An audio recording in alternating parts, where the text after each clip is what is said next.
morning, dear students. Welcome to my Holy Classes. Second lesson, work and energy. Science and technology. Second lesson आपला पूर्ण झालेला आहे. पुढचा जो लेसन आहे तो आहे lesson number 3, current electricity. Electricity दोन प्रकारची आहे. एकाला म्हणतात स्टॅटिक इलेक्ट्रिसिटी आणि दुसरा प्रकार जो आहे तो आहे करंट इलेक्ट्रिसिटी. दोन शब्द आहेत बघा, एक आहे स्टॅटिक आणि दुसरा आहे करंट. आणि हा एक फरक लक्षात घ्या. स्टॅटिक याचा अर्थ होतो ऍट रेस्ट, म्हणजे थांबलेला. आणि करंट याचा अर्थ होतो इन मोशन. याला आपण मराठीमध्ये म्हणतो प्रवाह. तर करंट इलेक्ट्रिसिटी याच्यामध्ये मोशन राहते. कशाचं मोशन? तर मोशन ऑफ चार्जेस.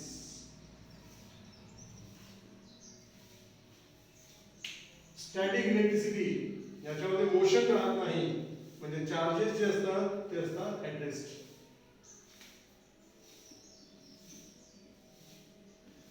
तर ज्या इलेक्ट्रिसिटी मध्ये चार्जेस एकाच ठिकाणी थांबलेले असतात, सरफेस वरती किंवा त्या बॉडीवरती, charges are at rest not in motion, त्या इलेक्ट्रिसिटीला म्हटलं जातं स्टॅटिक इलेक्ट्रिसिटी. हे तुमचं प्रिव्हियस स्टँडर्ड मध्ये झालेलं आहे. यावर्षी आपल्याला स्टडी करायचं आहे ते आहे करंट इलेक्ट्रिसिटी. म्हणजे पुन्हा इलेक्ट्रिसिटी आहे, पण याच्यामध्ये चार्जेस ऍट रेस्ट नाहीत, तर चार्जेस मोशन मध्ये राहणार आहे. अशा इलेक्ट्रिसिटीज आपल्याला या ठिकाणी स्टडी या लेसन मध्ये करायचं आहे, ज्याला आपण म्हणतो इलेक्ट्रिक करंट. ऐकलं असेल तुम्ही पुष्कळदा. So what is electric current? It is motion of charges. Charges यांचं जे मोशन आहे, त्या वायर मधून होणारं मोशन दिसत नाही आपल्याला. त्या वायरच्या आतमध्ये चार्जेस मूव्ह करतात. ज्या प्रकारे गार्डन पाईप मधून पाणी जाते, आपण झाडांना पाणी टाकतो ना, त्या पाईप मधून ज्या प्रकारे पाणी फ्लो करते, अशाच प्रकारचं मोशन, अशाच प्रकारचा फ्लो हा चार्जेसचा असतो. वायर मधून, कंडक्टर मधून तो जो फ्लो आहे, flow of charges through conductor, त्याला म्हणतात इलेक्ट्रिक करंट. किंवा अशा इलेक्ट्रिसिटीला आपण म्हणतो करंट इलेक्ट्रिसिटी.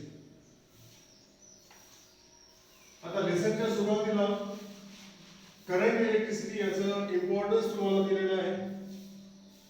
पहिलं जे हेडिंग तुम्हाला दिसते आहे पेज नंबर 3030 वरती, ऑल अराउंड अस. त्याच्यामध्ये इलेक्ट्रिसिटीचं आपल्या लाईफ मध्ये म्हणा किंवा आपल्या रुटीन मध्ये, आपल्या जीवनामध्ये इलेक्ट्रिसिटीचं काय इम्पॉर्टन्स आहे याच्यावरती तुम्ही एक निबंध लिहू शकता. An essay can be written on this. Importance of electricity या role of electricity in our day-to-day life. सगळ्यांना माहिती आहे की आजकाल आपण इलेक्ट्रिसिटीचे इतके ऍडिक्ट झालेले आहोत. आपलं जर आपण दैनंदिन रुटीन पाहिलं तर प्रत्येक ऍक्टिव्हिटीमध्ये आपल्याला इलेक्ट्रिसिटीचा वापर हा करावाच लागतो. So we cannot separate the modern life from electricity. आजच्या मॉडर्न लाईफ मध्ये इलेक्ट्रिसिटी ही फार महत्वाची आहे.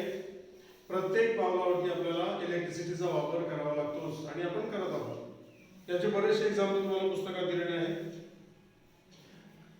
आता सांगा कोणकोणते ॲपरेटर्स आहेत, कोणकोणते अप्लायन्सेस आहेत जे आपण घरामध्ये वापरतो आणि ज्याच्यामध्ये इलेक्ट्रिसिटीचा वापर होतो. काफी सारे अप्लायन्सेस आहेत. इलेक्ट्रिक फॅन आपल्या घरामध्ये सगळे राहतात. फॅन आहे, रेफ्रिजरेटर आहे, ओव्हन आहे, टीव्ही आहे, साऊंड सिस्टीम आहे, सीडी प्लेअर आहे, काही वेगळे कॉम्प्युटर वगैरे असतील, लॅपटॉप असतील, या सगळ्यांसाठी आपल्याला इलेक्ट्रिसिटीचा वापर हा करावाच लागतो.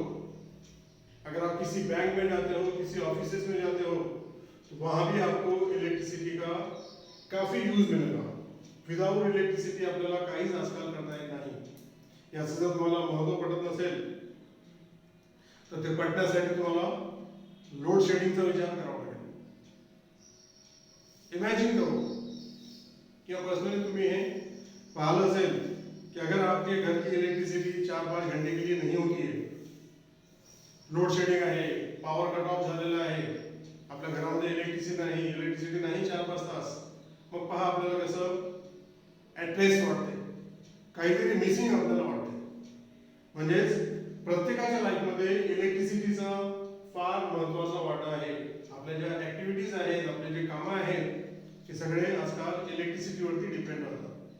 म्हणून मोठे मोठे जे ऑफिसेस आहेत, बँक्स आहेत किंवा हॉस्पिटल्स आहेत, यांना इलेक्ट्रिसिटीची फार कंटिन्युअस गरज राहते. समजा एखादं ऑपरेशन सुरू आहे, सर्जरी सुरू आहे, आणि सर्जरी सुरू असताना समजा लोड शेडिंगमुळे लाईन गेली, इलेक्ट्रिसिटी कट ऑफ झाली, मग पेशंट हा दगावू शकतो, पेशंट हा एक्सपायर होऊ शकतो. म्हणून अशा इन्सिडन्सेस अवॉइड करण्यासाठी मोठमोठे हॉस्पिटल्स असतील किंवा बँक वगैरे असतील, हे सगळे लोक त्यांच्यासाठी सेपरेट जनरेटरची व्यवस्था करत होतात. They are having their personal generators to avoid such inconveniences. याच्यावर आपल्याला लक्षात येते की इलेक्ट्रिसिटी किती महत्त्वाची आपल्या लाईफमध्ये आहे, आपल्या दैनंदिन जीवनामध्ये आहे. काही प्राणी सुद्धा आहेत, हे तर झालं आपल्याबद्दल, ह्युमन्स बद्दल. काही प्राणी पण आहेत, ते सुद्धा इलेक्ट्रिसिटीचा वापर करतात. कोणते प्राणी आहेत तर पुस्तकामध्ये दिलेलं आहे बघा. एक फिश का नाम आपको दिया है, fishes such as else. Else नाम का फिश है. ये फिश अपने बॉडी में इलेक्ट्रिसिटी प्रोड्यूस करता है. आपल्या बॉडीमध्ये या फिशेस इलेक्ट्रिसिटी प्रोड्यूस करतात, तयार करतात. तसं मेकॅनिझम त्यांच्या बॉडीमध्ये राहते. कशासाठी? त्यांना इलेक्ट्रिसिटीची काय गरज आहे? So they produce electricity in their body for their self defence. इतर शत्रूंपासून स्वतःचं रक्षण करण्यासाठी त्या ज्या फिशेस आहेत त्या त्यांच्या बॉडीमध्ये स्पार्क म्हणा किंवा इलेक्ट्रिसिटी प्रोड्यूस करतात. हे नाव लक्षात ठेवा. Fishes such as else, they produce electricity for their protection, for their self defence. दुसरा एक्झाम्पल आहे लाइटनिंग.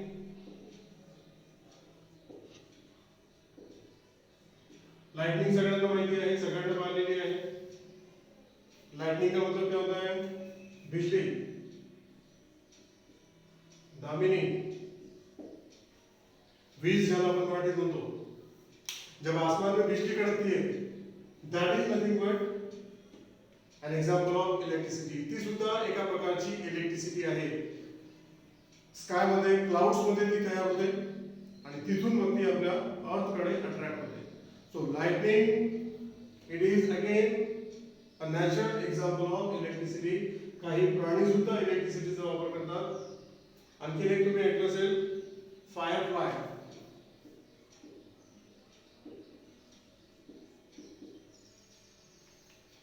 पाहिलं तुम्ही फायरफ्लाय? एक लहान असा किडा असतो, हिंदी में जिसको बोला जाता है जुगनू. वो लाइट इमिट करता है. मराठी त्याला काय म्हणतात माहिती नाही, काजला काहीतरी म्हणतात. So that also produce electricity. त्याच्या सुद्धा बॉडीमध्ये एक मेकॅनिझम राहतं आणि त्याच्यामुळे तो इलेक्ट्रिसिटी प्रोड्यूस करतो. It produces electricity for finding its own path. अंधारामध्ये तो स्वतःचा मार्ग शोधण्यासाठी लाईट प्रोड्यूस करतो, इलेक्ट्रिसिटी प्रोड्यूस करतो. So these are some natural examples of uses of electricity या ऑकरन्सेस ऑफ इलेक्ट्रिसिटी. तर अशा प्रकारे सुरुवातीचा जो पॅराग्राफ आहे, ज्याला आपण इंट्रोडक्टरी पॅराग्राफ म्हणूया, याच्यामध्ये इलेक्ट्रिसिटीचं काय महत्त्व आहे, कशा प्रकारे आपल्याला इलेक्ट्रिसिटी प्रत्येक पावलावरती कामी पडते, याचे बरेचसे एक्झाम्पल्स त्या ठिकाणी दिलेले आहेत. हे सुद्धा काही नॅचरल एक्झाम्पल्स तुम्ही लक्षात ठेवा. So this is the introduction of topic electricity, किंवा याला म्हणूया करंट इलेक्ट्रिसिटी. अब ये करंट इलेक्ट्रिसिटी क्या होता है, कशा प्रकारे हा इलेक्ट्रिक करंट फ्लो करतो, कोणत्या कारणामुळे तो फ्लो करतो, कोणत्या डायरेक्शन मध्ये तो फ्लो करतो, हे सगळं आता आपल्याला डिटेल मध्ये सायंटिफिकली स्टडी करायचं आहे. तर करंट याचे डेफिनेशन काय, व्हॉट इज इलेक्ट्रिक करंट, ते तुमच्या पुस्तकामध्ये एका ठिकाणी लिहून घ्या, पेन्सिलने लिहू शकता. Flow of charges through conductor.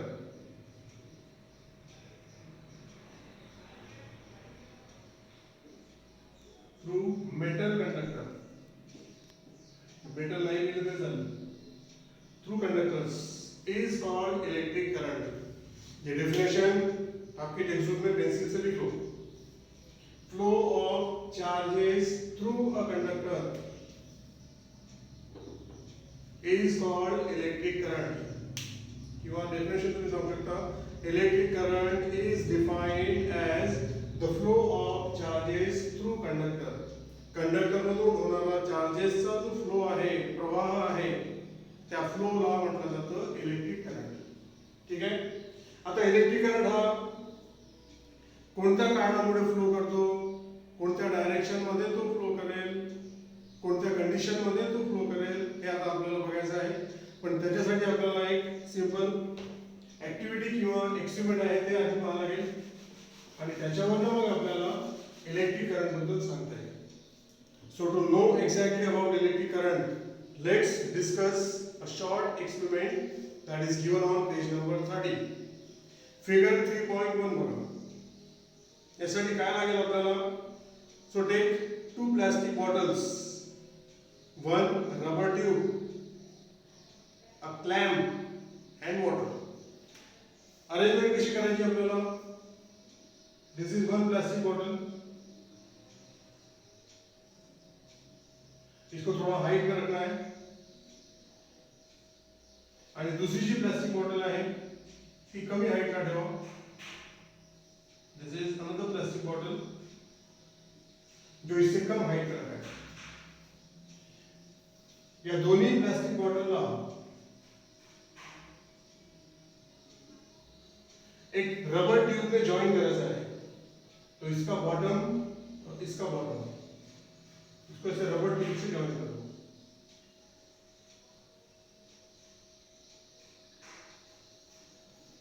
ठीक है।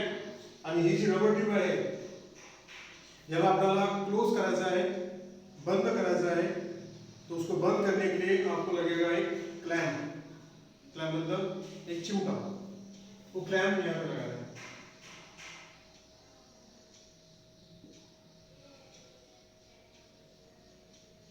या क्लॅम्प मुळे ती रबर ट्यूब त्या ठिकाणी प्रेस होते, दॅट गेट क्लोज्ड। आणि आता याच्यामध्ये घ्यायचं आहे पाणी। इसमें लेना है वाटर। सपोज यहाँ तक इसमें पानी लिया और इसमें पानी लिया आपने यहाँ तक। Take water in both the bottles. आणि हा जो क्लॅम्प आहे याला बंद केलेला आहे। This clamp is closed. आणि क्लोज करून मग अशा प्रकारे दोन्ही बॉटल्स मध्ये पाणी घ्यायचं आहे। एक गोष्ट लक्षात घ्या, इसको हम नाम देते हैं, this is bottle A and this is bottle B. A bottle आणि बी बॉटल दोघांची हाइट बघा। ए बॉटल को ज्यादा हाइट पे रखा है और बी बॉटल को थोड़ा लोअर हाइट पे रखा है। इसमें आपने पानी लिया, इसमें आपने पानी लिया। नाउ दिस वॉटर लेवल, इथे असणारी पाण्याची लेवल आणि इथे असणारी पाण्याची लेवल सारखी आहे का? नहीं। दोनों बॉटल्स में पानी का जो लेवल है ये कम ज्यादा है। ए बॉटल में पानी जास्त लेवल होती है और बी बॉटल में पानी का लेवल आपको लो दिखाई देता है।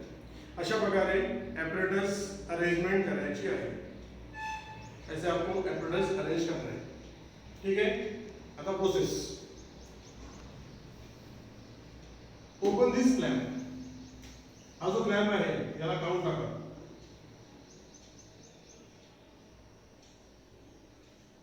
As soon as you remove the clamp, जैसे ही आप क्लैंप को हटाते हो क्या होना है? What happen? विचार करा क्या होना है? तो जैसे ही क्लैंप को आप हटा दोगे, the water flow starts, पाण्याचा प्रवाह शुरू होना है। पानी फ्लो करेगा। अब बोलो किधर से किधर जाएगा? बी से ए की तरफ जाएगा पानी या ए से बी की तरफ जाएगा through the tube? So answer है the water will start flowing through the tube from bottle A to bottle B. A bottle से बी बॉटल की तरफ पानी जाएगा। क्यों? बी से ए की तरफ क्यों नहीं जाएगा? बी कडून ए कडे पाणी का नाही जाणार? त्याचं साधं कारण आहे, उत्तर आहे कारण ए बॉटल मध्ये वॉटर लेवल हायर आहे आणि बी बॉटल मध्ये वॉटर लेवल खाली आहे. तो पानी हमेशा किधर फ्लो होता है? So water always flow from high level to low level. स्वतःहून बाय इटसेल्फ. स्वतःहून पाणी कोणत्या दिशेने नेहमी जाते हे त्याचा आन्सर आहे. तो water always flow from higher level to lower level. म्हणून या ठिकाणी ज्या बॉटलमध्ये लेवल हाय आहे तिकडनं ज्या बॉटलमध्ये लेवल लो आहे पाणी फ्लो करणार आहे.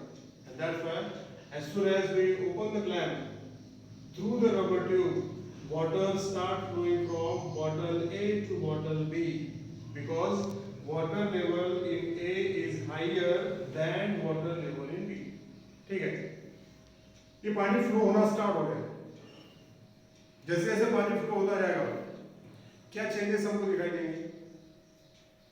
So as water continue to flow, the level in A decrease. जैसे जैसे पानी फ्लो होता जाएगा तो A बॉटल में का पानी का लेवल नीचे नीचे आएगा और B का लेवल ऊपर ऊपर जाएगा. The water level in B start rising and the water level in A start decreasing. काही वेळेनंतर कुछ समय के बाद यहाँ का पानी का लेवल और यहाँ का पानी का लेवल इक्वल हो जाएगा. ड्यूरिंग द फ्लो ए मधलं लेवल कमी कमी होत जाईल आणि बी मधलं लेवल वाढत जाईल. काही वेळेनंतर दोन्ही बॉटलमध्ये पाण्याचं लेवल जे आहे ते सारखं होणार आहे. सपोज पानी दोनों लेवल पानी के सेम हो, अब क्या होगा? As soon as water level becomes equal, दोन्ही बॉटलमध्ये जेव्हा लेवल सारखी होते, this flow stops. यहाँ से पानी का जो होने वाला फ्लो था बंद हो जाता है. दोनों लेवल सेम होने के बाद अब पानी फ्लो नहीं करेगा. ए से बी की तरफ नहीं जाएगा, बी से ए की तरफ भी नहीं जाएगा. तर हे आपल्याला या साध्या एक्सपेरिमेंट वरून ऑब्झर्व करता येते. These are the observations. मग आता याच्याशी संबंधित जर मी काही प्रश्न तुम्हाला विचारले तर त्याचा आन्सर सांगा. पहली बात, पहला क्वेश्चन, पानी किस डायरेक्शन में फ्लो करता है? In which direction water flows? त्याचा आन्सर आहे ए. The water always flow from higher level to lower level या हाई लेवल से लो लेवल की तरफ पानी फ्लो करता है बाय इटसेल्फ, स्वतः. पुढचा प्रश्न, हा जो ट्यूब आहे याच्यामधून आपल्याला वॉटर फ्लो केव्हा मिळणार आहे? या ट्यूब में से पानी कब फ्लो करता है? Under what conditions the water flows through the tube? याचा आन्सर आहे जोपर्यंत या दोन्ही बॉटलमध्ये लेवल्स वेगवेगळे आहेत किंवा आपण त्याला म्हणूया level difference.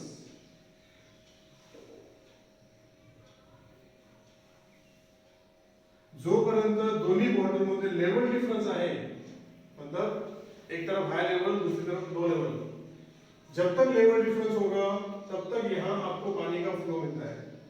So water continue to flow through the pipe so long as there is a level difference between the two bottles. जैसे ही लेवल डिफरेंस 0 हो जाएगा म्हणजे दोन्ही लेवल सारख्या होतील. लेवल सारख्या झाल्या म्हणजे डिफरन्स हा 0 झाला. So as soon as the level difference becomes 0, the flow of water through the pipe stops. Level difference 0 झाल्यानंतर इथे तुम्हाला पाईप मधून कोणत्याही प्रकारचा फ्लो मिळणार नाही. The flow stops as soon as the level difference becomes 0. ठीक है, ये झालं पाण्याबद्दल. ये सारी चीजें हो गई वाटर से रिलेटेड या वाटर के फ्लो से रिलेटेड. अब इसी का कंपैरिजन करके हमको दो टॉपिक स्टडी करना है, that is potential end potential difference.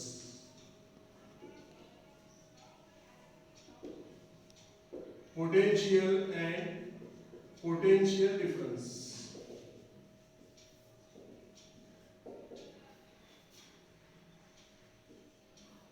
हा टॉपिक आहे टेक्स्टबुक मध्ये। Now what is potential? तर जसं या ठिकाणी वॉटर फ्लो होण्यासाठी काय गरजेचं होतं? Level difference. पानी कब फ्लो होता है? जब लेवल अलग अलग हो, तो level difference is must for water to flow. इथे आहे पाण्याची लेवल, कोणती लेवल? Water level. तो जैसे वाटर लेवल है ऐसे ही एक इलेक्ट्रिक लेवल होता है। कौन सा level? Electric level. Just like water level, there is an electric level, and that electric level is known as potential. त्या इलेक्ट्रिक लेवललाच काय म्हणतात? पोटेन्शियल म्हणतात किंवा इलेक्ट्रिक पोटेन्शियल म्हणतात। फक्त पोटेन्शियल म्हटलं तरी चालेल। The electric level is known as electric potential. That's all. इतकं सोपं आहे। इलेक्ट्रिक लेवलला इलेक्ट्रिक पोटेन्शियल म्हणतात। आता हे इलेक्ट्रिक लेवल काय आहे ते आपण नंतर पाहू, ठीक आहे? जैसे यहाँ ठिकाणी दो लेवल, यहाँ का लेवल और यहाँ का लेवल, ये वाटर लेवल है। दोनों वाटर लेवल अलग अलग थे, तो उसमें लेवल डिफरेंस था। अशाच प्रकारे जब दोन इलेक्ट्रिक लेवल आहे, एक इलेक्ट्रिक लेवल और दूसरा इलेक्ट्रिक लेवल, इनका पोटेंशियल अगर अलग अलग है तर त्यांच्यामध्ये असणारे जे डिफरन्स आहे त्याला म्हणायचं potential difference. So what is potential difference? It is the difference of potential between two electric levels.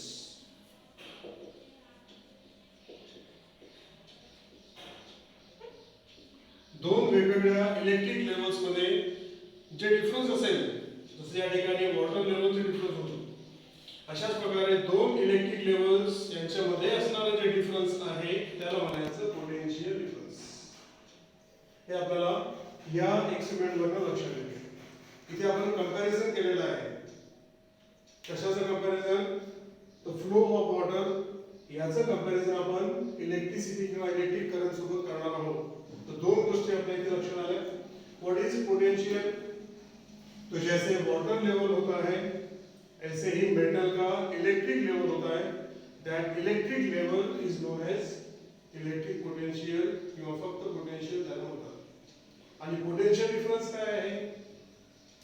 तो दोन वेगवेगळ्या वॉटर लेवल, अशाच प्रकारे दोन वेगवेगळ्या इलेक्ट्रिक लेवल्स यांच्यामध्ये असणारा जे पोटेंशियल डिफरन्स आहे किंवा यांच्यामध्ये असणारा जो डिफरन्स आहे त्याला म्हणतात पोटेंशियल डिफरन्स।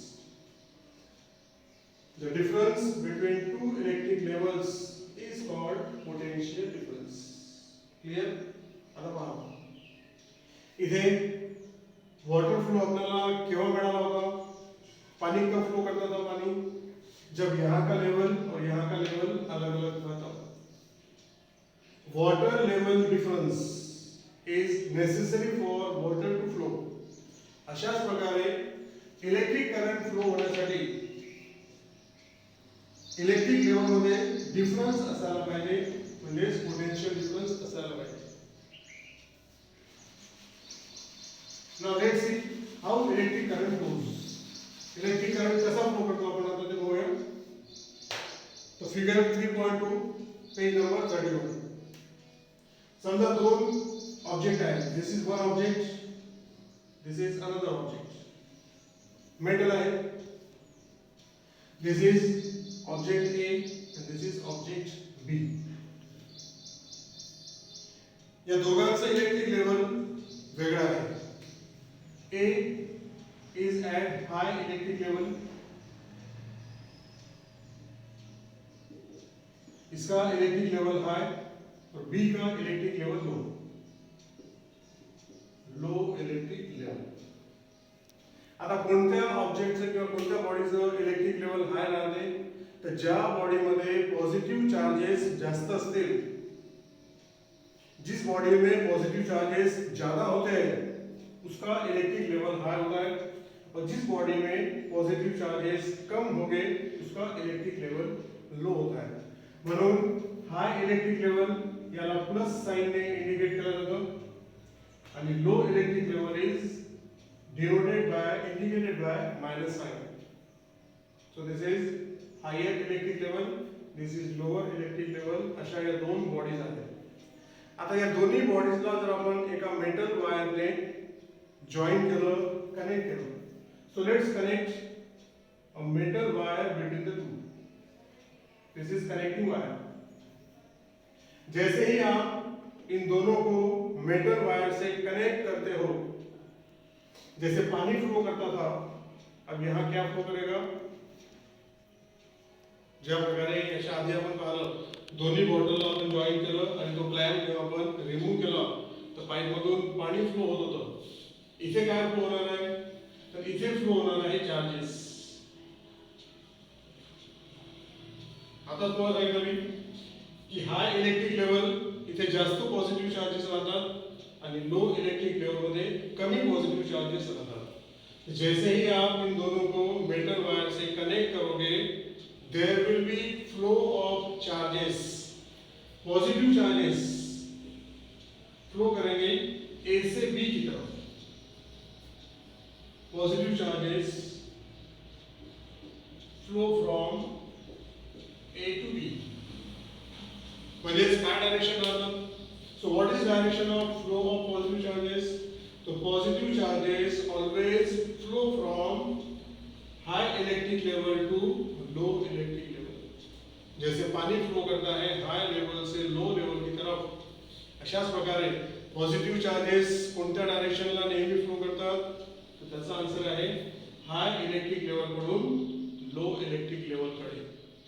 इसलिए मैंने यहाँ लिखा है positive charges flow from A to B, high level से लो लेवल की तरफ. आता याच्या नंतर सांगताना आपल्याला लेवल म्हणायचं नाही. मग काय म्हणाल? तर लेवलच्या ठिकाणी पोटेन्शियल होणार. जसे यहाँ लिखा है मैंने हाय इलेक्ट्रिक लेवल, लेवलच्या ठिकाणी काय म्हणायचं? Potential. Low electric level, level के प्लेस पे क्या बोल गया? पोटेंशियल. कारण इलेक्ट्रिक लेवलला पोटेंशियल बनतात. तो positive charges flow from high potential to low potential. Electric शब्द काढून टाकला तरी झालं. So direction of flow of positive charges is always from high potential to low potential. ठीक है. अब इसमें से पॉजिटिव चार्जेस का फ्लो स्टार्ट होगा. हा फ्लो किती वेळेपर्यंत चालणार आहे? कब तक ये फ्लो कंटिन्यू रहेगा? इसके पहले के एग्जांपल में पानी कब तक फ्लो करता था? जब तक लेवल डिफरन्स था. जेव्हा दोन्ही लेवल सारख्या झाल्या त्यावेळेस त्या पाण्याचा फ्लो बंद पडला होता. असंच इथे पण होणार आहे. अब जैसे जैसे पॉजिटिव चार्जेस हाई पोटेंशियल से लो पोटेंशियल की तरफ जाएंगे तो यहाँ का पोटेंशियल कम होता जाता है और यहाँ का पोटेंशियल बढ़ता जाता है. ए चं पोटेंशियल कमी कमी होत जाईल आणि बी चं पोटेंशियल वाढत जाईल. असं करता करता काही वेळेनंतर दोघांचं पोटेंशियल सारखं होणार आहे. जब दोनों का पोटेंशियल सेम हो जाएगा तब ये चार्जेस का फ्लो रुक जाएगा.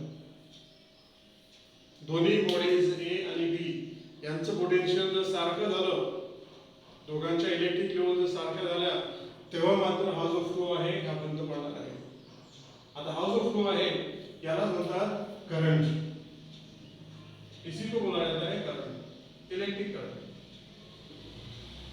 तो electric current always flow from high potential to low potential. आणि किती काळ, कब तक ये करंट फ्लो करेगा? तो जब तक दो बॉडी में पोटेंशियल डिफरेंस है. शॉर्ट मध्ये लिहिलं आपण पीडी, पोटेंशियल डिफरेंस. जोपर्यंत या दोन्ही बॉडी मध्ये पोटेंशियल डिफरेंस आहे, म्हणजे एका बॉडीचं हाई पोटेंशियल आणि दुसऱ्या बॉडीचं लो पोटेंशियल दोघांचं सारखं नको. जब तक ये पोटेंशियल डिफरेंस है तब तक इलेक्ट्रिक करंट फ्लो होता है. जब पोटेंशियल डिफरेंस जीरो हो जाएगा तो करंट भी रुक जाएगा. एक महत्वाचा पॉइंट लक्षात घ्या. as soon as potential difference becomes zero, current stop. Potential difference zero होता बरोबर करंट हा बंद पडणार आहे, करंट हा फ्लो होणार नाही. करंट फ्लो होण्यासाठी पोटेन्शियल डिफरन्स असायला पाहिजे. पोटेन्शियल डिफरन्स जर असेल तर मात्र करंट हा फ्लो होतो हाय पोटेन्शियल कडून लो पोटेन्शियल कडे. मग इलेक्ट्रॉनचं डायरेक्शन काय आहे? Electrons they carry negative charge. इलेक्ट्रॉनला चार्ज हा निगेटिव्ह असतो, त्यांचा हा स्वतःचा निगेटिव्ह चार्ज है. तो इलेक्ट्रिक करंट अगर हाई पोटेंशियल से लो पोटेंशियल की तरफ होता है तो इलेक्ट्रॉन्स का फ्लो अपोजिट होता है. Electrons flow from low potential to high potential. हा पॉइंट लक्षात ठेवा. इलेक्ट्रिक करंटचं डायरेक्शन हाई टू लो राहते, पण इलेक्ट्रॉनचं डायरेक्शन अपोजिट राहते.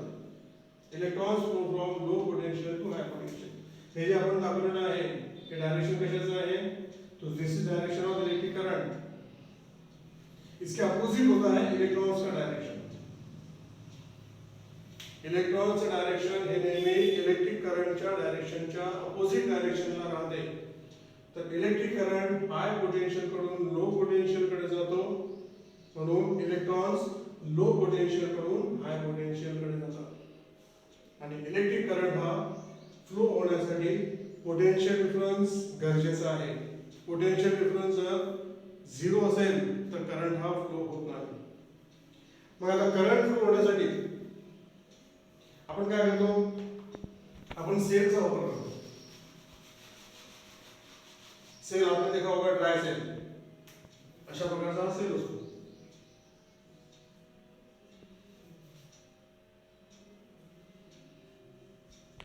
दिस is positive, this is negative. हा सेलचा पॉझिटिव्ह टर्मिनल असतो आणि इकडचा सेलचा निगेटिव्ह टर्मिनल असतो. हा सेल काय करतो?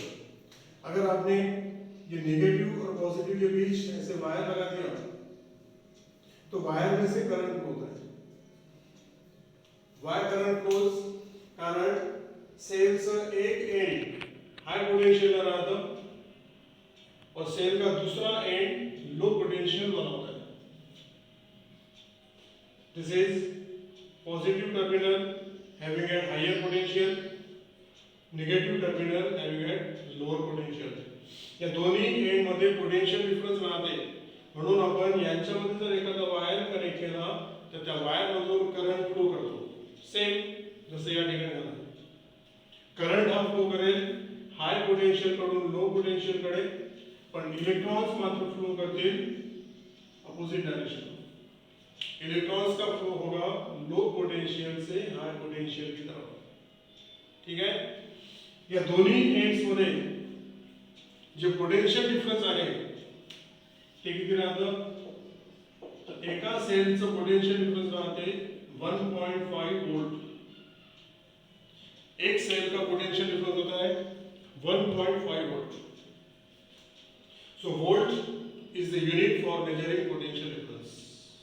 पोटेंशियल डिफरन्सचं एसआय युनिट आहे वोल्ट. अशा प्रकारे this is explanation of flow of electric current. याच्यामध्ये तुम्हाला डायरेक्शन्स कोणाच्या काय आहेत हे लक्षात ठेवावं लागेल.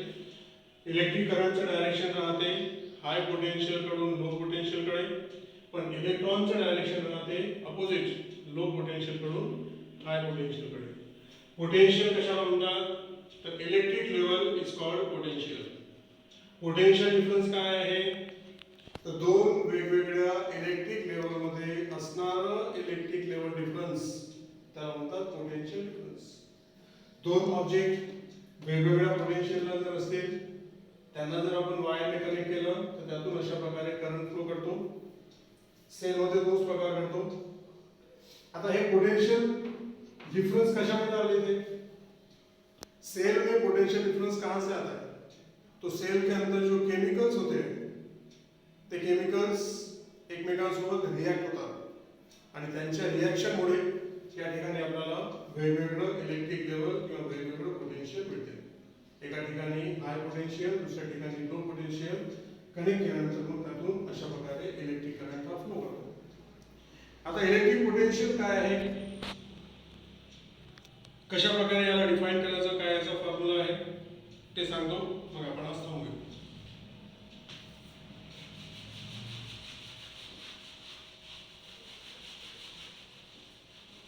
Now definition of potential difference.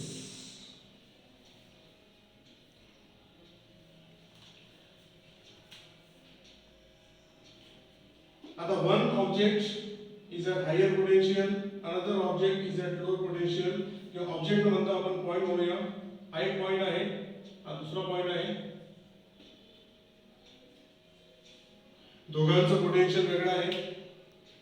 Suppose ए हाय पोटेन्शियलला आहे आणि बी लो पोटेन्शियलला आहे. ठीक आहे.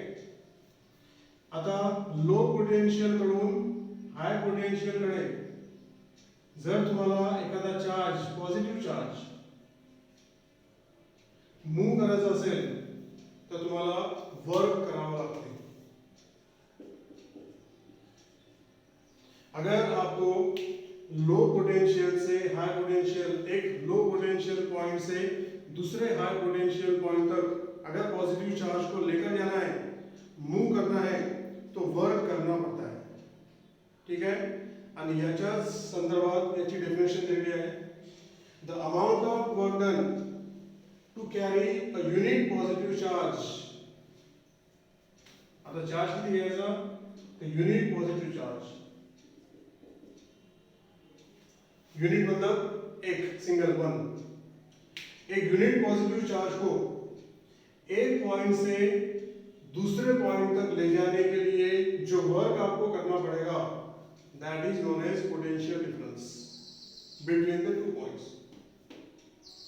दोन पॉइंट मध्ये असणारा पोटेंशियल डिफरन्स म्हणजे काय, तर युनिट पॉझिटिव्ह चार्जला एका पॉइंट पासून दुसऱ्या पॉइंट पर्यंत नेण्यासाठी जे काही वर्क आपल्याला करावं लागेल त्यालाच म्हणतात potential difference between the two points.